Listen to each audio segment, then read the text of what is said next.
Bonsoir à tous. Cette semaine dans Église du Monde, coup de projecteur sur la Colombie où après 50 ans de guerre, un espoir de paix renaît. En effet, le 23 septembre à Cuba a lieu des négociations. Le gouvernement colombien et la guérilla des FARC, les forces armées révolutionnaires, se sont engagés à signer un accord de paix d'ici quelques mois. Et l'Église a d'ailleurs joué un rôle dans ce processus, nous le verrons. Alors c'est une bonne nouvelle pour ce pays où la guerre civile a fait en 50 ans au moins 220 000 victimes, mais le chemin vers la reconstruction reste long. Décryptage sur tout cela avec notre invité Olivier Lagarde. Bonsoir. Bonsoir. Merci de nous avoir rejoints le temps de cette émission. Vous êtes coordinateur du réseau France-Colombie Solidarité. C'est une plateforme d'ONG et d'associations françaises qui a été créée en 2012. Vous l'avez créée. Elle a notamment pour mission d'informer le grand public, mais pas seulement, mais aussi d'agir auprès des institutionnels. Alors la Colombie, c'est un pays que vous connaissez bien, puisque vous y avez vécu 3 ans.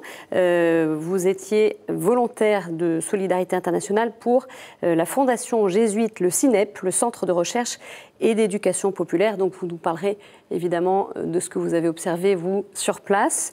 Peut-être une première approche, un panorama, peut-être simplement pour nos téléspectateurs.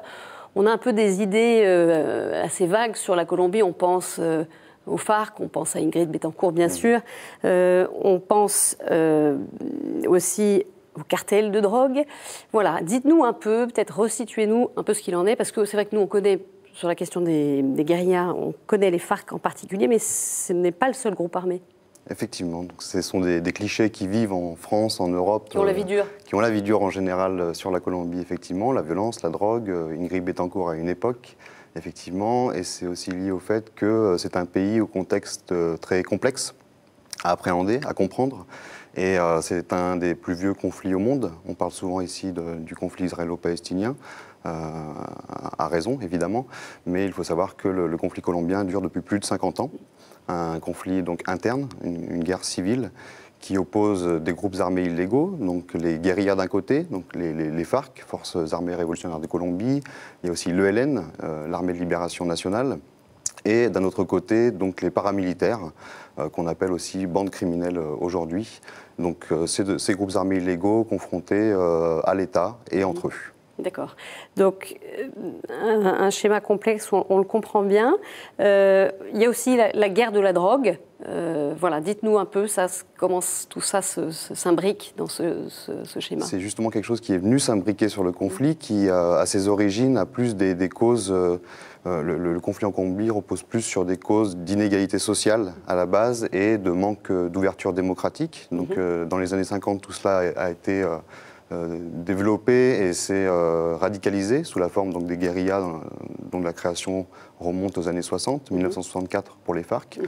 Le trafic de drogue est venu s'ajouter, alimenter ce conflit dans les années 70.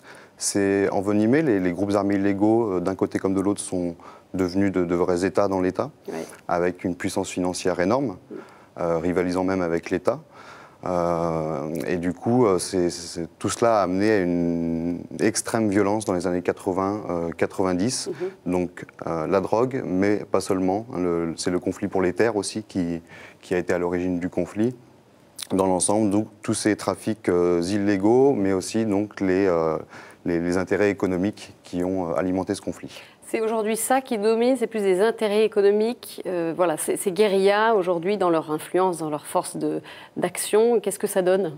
Les guérillas et donc les paramilitaires vivent énormément du trafic de drogue, effectivement. Donc sur une grande partie du territoire colombien, mais essentiellement dans l'ouest et dans le sud, les corridors de culture de cocaïne et de commercialisation vers le Pacifique, les Caraïbes. Donc ils vivent essentiellement de ça, effectivement, aussi des intérêts économiques liés au commerce des terres. Donc c'est un petit peu leur source de revenus, effectivement. En plus, dans cet aspect-là des choses, un commerce juteux, mafieux, plus que dans une démarche idéologique, politique, comme ça l'était au départ. En tout cas, c'est plus l'impression que ça donne aujourd'hui. Effectivement, il y a eu une évolution dans le conflit, évidemment, en 50 ans. Un conflit qui, à la base, était idéologique, la volonté de la prise de pouvoir par les armes des guérillas, la la prévalence ensuite des paramilitaires pour contrer ce qu'on appelait donc les subversifs, les guérillas, qui voulaient prendre le pouvoir. Donc c'était vraiment un conflit idéologique à remettre dans le contexte évidemment des années 60 en Amérique latine, avec la révolution cubaine notamment. Et petit à petit, l'argent, les trafics ont effectivement pas forcément pris le dessus, mais en tout cas pris une part très importante. Et aujourd'hui, on peut effectivement avoir l'impression qu'on est plus dans une logique mafieuse que dans un conflit idéologique comme dans les années 60. Alors on va revenir à cette étape sans doute décisive du 23 septembre, signature d'un projet d'accord entre le gouvernement colombien et les FARC. Dites-nous, qu'est-ce qui s'est passé ?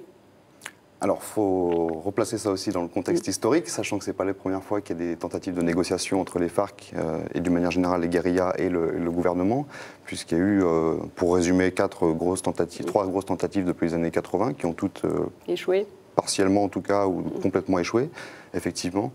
Et le président donc, Juan Manuel Santos, qui a été élu en 2010 et réélu en 2014, a ouvert la porte au dialogue avec les FARC dès son entrée dans sa mandature.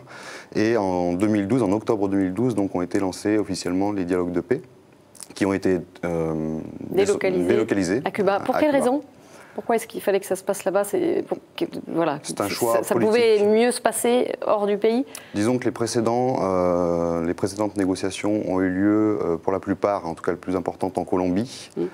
Ça a été source d'échec, le fait que ça soit en Colombie, un peu la tête dans le guidon, si vous me permettez l'expression.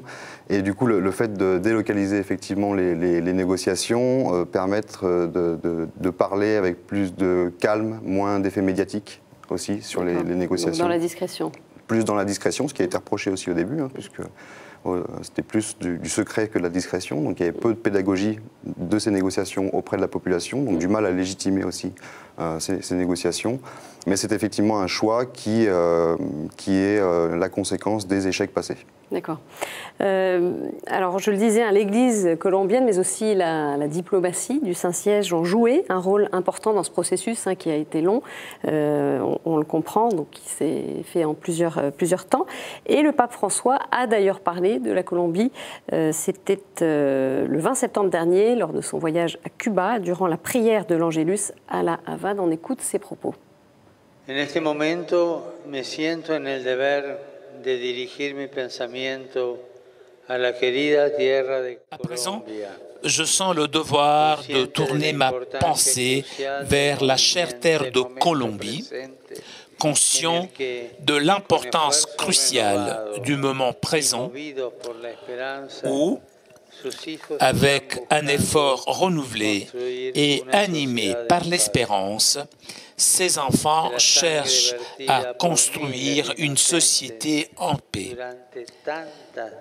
Que le sang versé par des milliers d'innocents durant de nombreuses décennies de conflits armés, sang uni à celui du Seigneur Jésus-Christ sur la croix, soutiennent tous les efforts actuellement en cours, y compris en cette belle île, en vue d'une réconciliation définitive,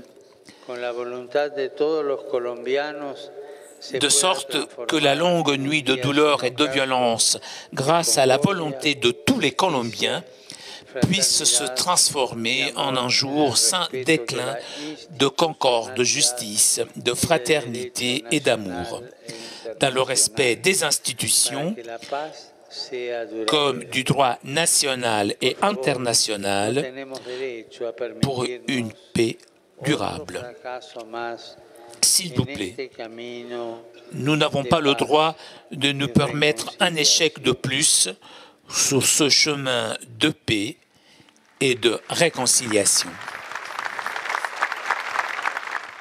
Alors le pape, est-ce qu'on peut dire qu'il a joué un rôle direct dans ces négociations? Qu'est-ce qu'on sait en fait du rôle qu'a pu jouer le pape et plus largement le Saint-Siège?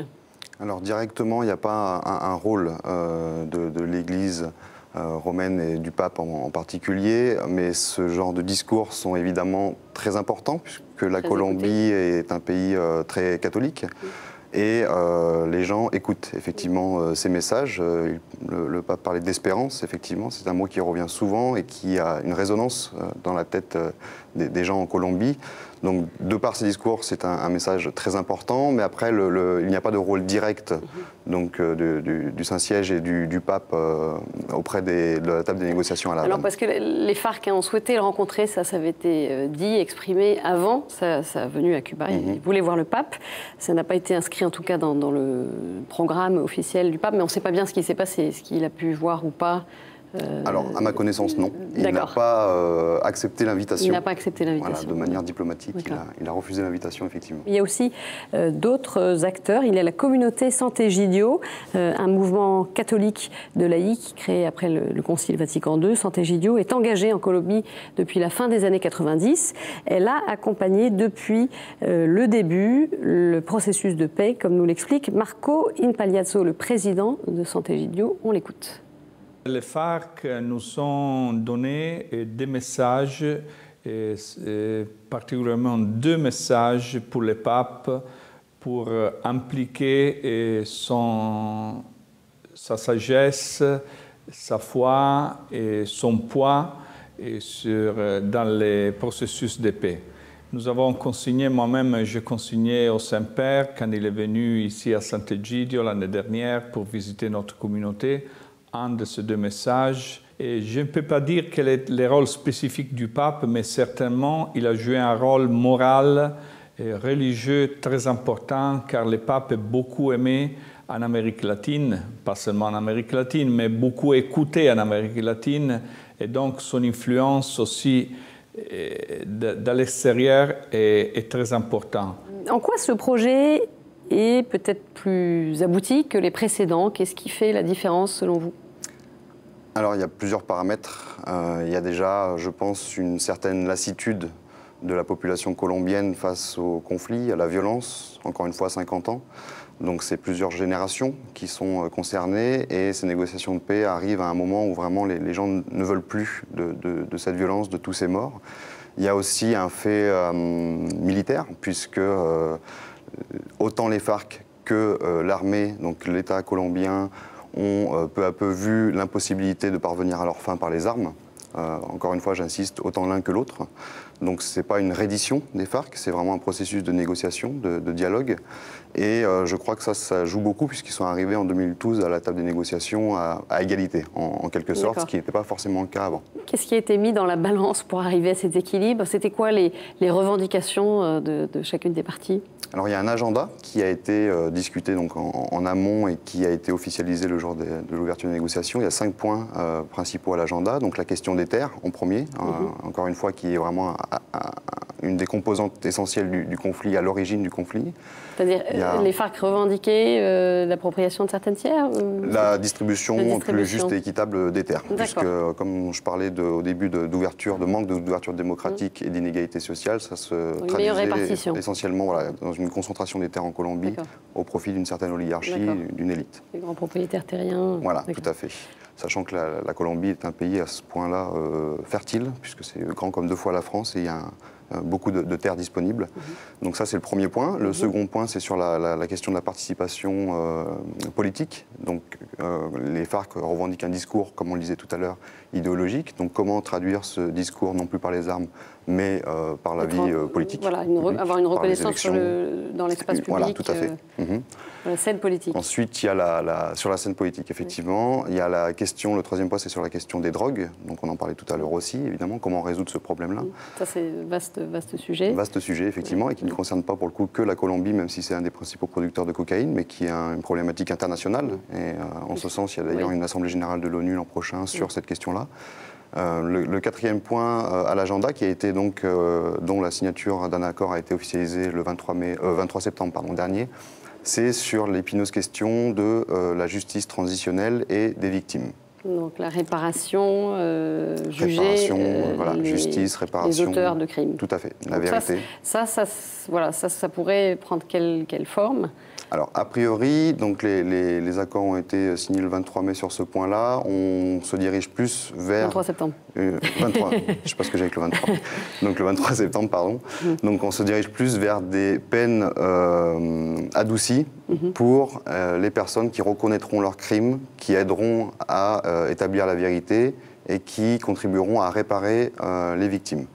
Donc des peines de 5 à 8 ans, pas forcément de la prison, mais il y a aussi la solution des peines alternatives, donc, par exemple à domicile, les peines à domicile. Mais là-dessus, ça a été un très long débat et très douloureux débat, puisqu'on parle des victimes. Pour les civils. Depuis plus d'1 an. Donc là-dessus, notamment, l'Église a joué un rôle important, l'Église colombienne, sur ce point-là en particulier. Il n'y a pas de délégué de l'Église colombienne à la table des négociations, en tant que délégué. Mais par contre, sur ce point-là des victimes, c'est l'Église colombienne qui, notamment l'an dernier, au mois d'août 2014, a permis qu'une soixantaine de victimes, non pas des représentants, mais en tout cas des groupes de victimes, puissent aller à La Havane et faire partie de la table de négociation sur ce point-là précisément. D'accord, ok. Et donc voilà, les civils, vous en parliez. Qu'est-ce qu'ils en pensent de tout ça? Enfin, là, il y a un enthousiasme. Comment est-ce que ça réagit face à cette étape-là du 23 septembre? Il y avait un enthousiasme au début, sachant qu'il y avait eu des annonces, si je me souviens bien, d'un délai assez court des négociations. On parlait de 6 mois, 1 an. Or, on en est à 3 ans. Donc après, il y a eu une certaine lassitude et une méfiance par rapport à ces négociations. Cette année particulièrement, en début d'année, il y a eu une reprise aussi très forte des combats entre les FARC et l'État colombien, en précisant bien qu'il n'y a pas de trêve. Il n'y a pas de trêve, il n'y a pas de cessez-le-feu, en fait. En tout cas, depuis le début, il n'y avait pas de trêve. Aujourd'hui, il y a un cessez-le-feu qui a été déclaré la semaine dernière par l'État, puis par les FARC avant. Mais les combats continuent malgré tout sur le terrain. On en vient à présent aux conséquences de cette guerre d'une cinquantaine d'années. Je le disais, elle a fait au moins 220 000 victimes, dont 80% de civils. Donc c'est vraiment les civils, les premiers touchés. Effectivement, 220 000 morts, des chiffres aussi qui font peur en termes de personnes déplacées internes. C'est le pays maintenant, après la Syrie, qui compte le plus de personnes déplacées au niveau interne. On estime entre 5 et 6 millions, c'est difficile à comptabiliser, de personnes, ce qui représente quasiment 10% de la population. Donc c'est effectivement un conflit qui a fait beaucoup de victimes, de prises d'otages, comme on les a connues pour nous avec Ingrid Betancourt, mais il y a eu plus de 25 000 personnes séquestrées en Colombie. Donc c'est effectivement tout cela qu'il faut prendre en compte à l'heure de comprendre le contexte colombien et tout l'enjeu de ces négociations. D'accord, donc c'est avant tout la population. Quels sont les effets aussi sur la société, plus largement, sur la société civile? Et ça, vous en avez peut-être aussi été témoin de certains aspects. On parlait de la longévité du conflit, donc de fait, c'est plusieurs générations dans les familles qui sont concernées. Il y a une certaine culture de la violence pour régler les conflits qui s'est installée, une banalisation aussi de la violence. Banalisation dans les familles, dans les... Oui, dans les familles, dans les quartiers, dans les villes, dans les parties rurales aussi.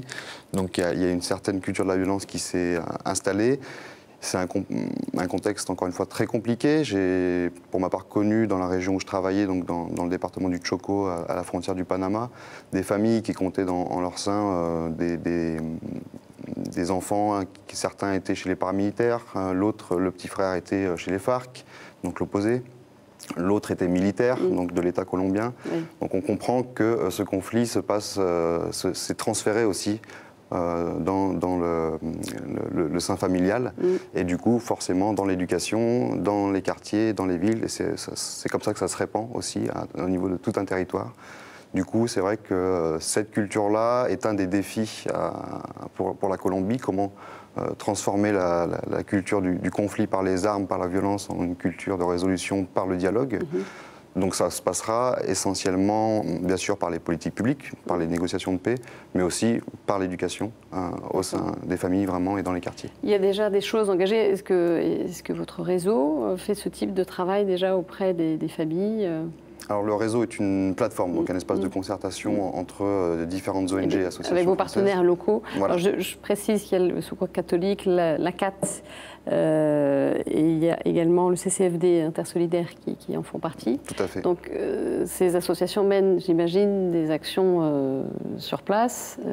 Voilà. Est-ce que ce type d'action aujourd'hui existe? Alors chacun des membres effectivement a ses propres partenaires sur place.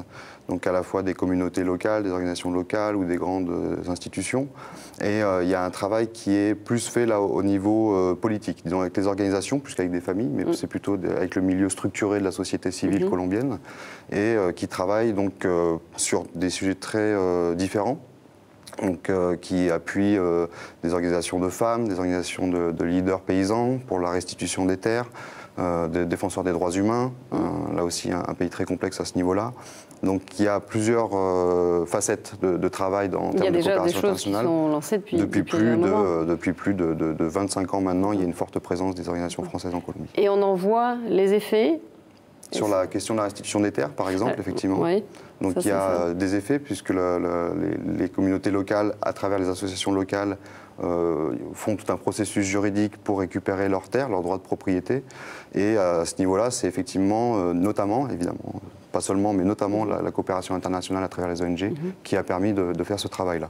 On en voit un petit peu les résultats, mais c'est très long. Alors l'Église colombienne qui intervient dans le processus de paix, c'est aussi un acteur clé dans la reconstruction du pays. C'est ce que nous explique le père Bernardo Colmenares, prêtre colombien qui vit en France depuis 10 ans. Il a travaillé pour le diocèse de Medellín. On l'écoute. Déjà, je pense qu'il y a un exercice dans la pastorale sociale nationale colombienne, c'est de mettre en valeur tous les petits travaux, les engagements, les initiatives de paix partout dans le pays, pour que cela puisse se voir, être connu, reconnu et repris par d'autres diocèses, par d'autres régions, par d'autres communautés locales. C'est très important de mettre en valeur toute cette créativité. Et pour qu'il y ait de nouvelles possibilités de paix et de réconciliation.